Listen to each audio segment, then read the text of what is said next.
Marie Trintignant battue par Bertrand Cantat, l'étrange découverte de Lambert Wilson quand il s'est rendu au chevet de l'actrice à l'hôpital. Lorsqu'il s'est rendu au chevet de Marie Trintignant, plongé dans le coma après les coups de Bertrand Cantat, Lambert Wilson a vécu un moment troublant. Une réaction inattendue qui l'a marqué à jamais.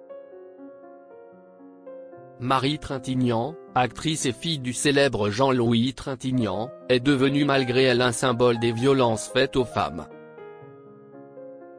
Le 1er août 2003, elle décède à l'âge de 41 ans sous les coups de son compagnon, Bertrand Cantat, leader du groupe Noir Désir.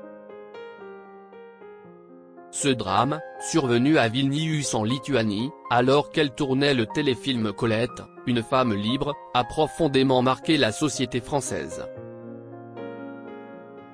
20 ans plus tard, son souvenir reste intact, ravivé par le documentaire de Rockstar à tueur, Le cas Cantat, disponible depuis le 27 mars dernier sur Netflix.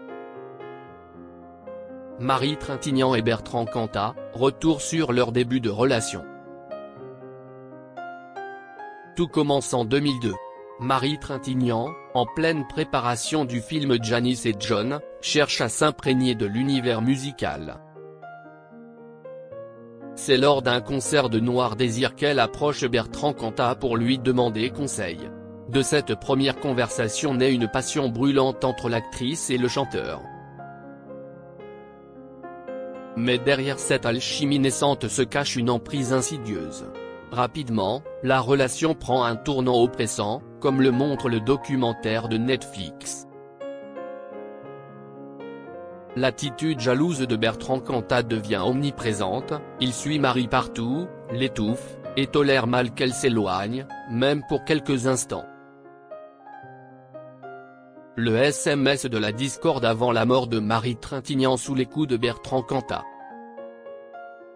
Le 26 juillet 2003, dans une chambre d'hôtel de Vilnius, tout bascule. Marie reçoit un message de Samuel Benchetrit, son ex-mari et père de son fils Jules. Le contenu, anodin, une demande concernant la promotion de leur film Janis et John, déclenche une violente crise de jalousie chez Bertrand Cantat. Lors de son audition, il avoue avoir interprété négativement ce SMS, le percevant comme une trahison. Il y avait une phrase que je qualifierais de tendre, dira-t-il à propos du message, conclu par les mots « Je t'embrasse ma petite Janice ». S'ensuit une dispute d'une extrême violence. Bertrand Cantat frappe Marie Trintignant à plusieurs reprises, le rapport d'autopsie parlera de 19 coups, dont 7 portés au visage. La mère de famille, inconsciente, est laissée sans soins durant plusieurs heures avant d'être hospitalisée en état de mort cérébrale. Elle décédera quelques jours plus tard. Lambert Wilson, ce tendre geste avant la mort de Marie Trintignant. Présent lui aussi sur le tournage de Colette, une femme libre, Lambert Wilson se rend aux côtés de Marie Trintignant, alors dans le coma, à Vilnius dès qu'il apprend le drame. À la demande de Nadine Trintignant, la mère de l'actrice, il passe plusieurs heures à son chevet, chantant tout ce qui lui passe par la tête, des chansons d'enfance aux jingles publicitaires. Un souvenir bouleversant qu'il a raconté dans l'émission Il n'y a pas qu'une vie dans la vie, sur Europe 1, plus je chantais, plus son taux d'oxygénation remontait. Il y voit un dernier signal d'espoir, il est évident qu'elle a envoyé un message par son corps. Plus tard, en France, il se rend à nouveau à son chevet. Un adieu déchirant. Lio, voix engagée pour son ami. Depuis le drame, la chanteuse Lio n'a jamais cessé de prendre publiquement la défense de Marie Trintignant.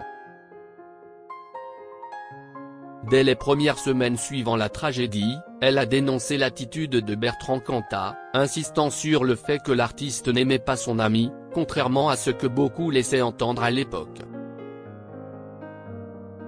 Je me souviens de l'omerta autour de cette affaire, confiait-elle dans Libération.